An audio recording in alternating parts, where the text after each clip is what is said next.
Hey folks, welcome to my 3 thoughts for Friday, October 25th, 2024, back from the Rocky Mountains edition. So let's start today with the most serious of our 3 topics. Could or should we have invoked the 25th Amendment on President Biden? So let's start with could we? Yes, I believe Vice President Harris could have, via Section 4 of the 25th Amendment, declared Biden unable to discharge the powers of duty of office. The question of should she is more nuanced. Is President Biden effectively able to be president? No, he's not.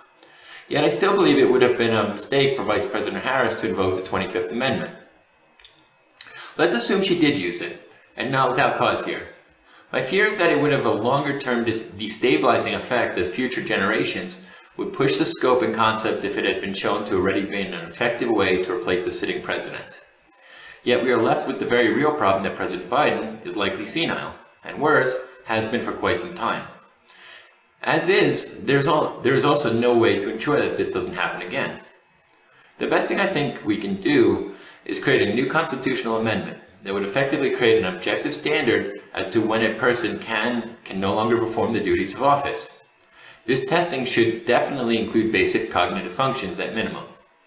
This would turn the very subjective decision on whether the vice president should remove a sitting president into a very objective one. This, I believe, would solve our current, quote, Biden problem, unquote.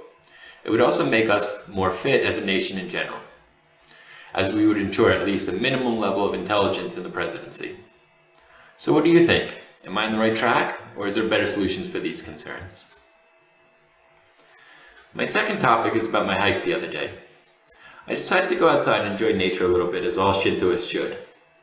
Where the people and politics of Colorado often frustrate me, I will say that it has some of the absolute best hiking in the nation. If there's one thing that Coloradans do seem to agree about, it is that nature absolutely rocks. Be it hiking, hunting, camping, or fishing, people in Colorado will go outside and enjoy whatever the season has to offer. The thumbnail for today's video is from Chasm Lake, which is a hard hike, but well worth it. The hike can be broken into 3 parts. The beginning of the hike has you going through a pine stand on a well-maintained path. When you leave the pine trees, you get the pleasure of crossing an alpine tundra ecosystem. Where the pines are pretty, the alpine tundra is something that helps set this hike apart. As you get to see what life is like you get to see what life is like where even the trees can barely grow. After you cross the alpine tundra, you will walk along the side of a pretty deep gorge to the lake. Where it is fully exposed on the left, it isn't narrow or all that scary. Another plus is that you get to see another small lake as you walk. I'm going to say that it's called Columbine Pond, but don't quote me on that.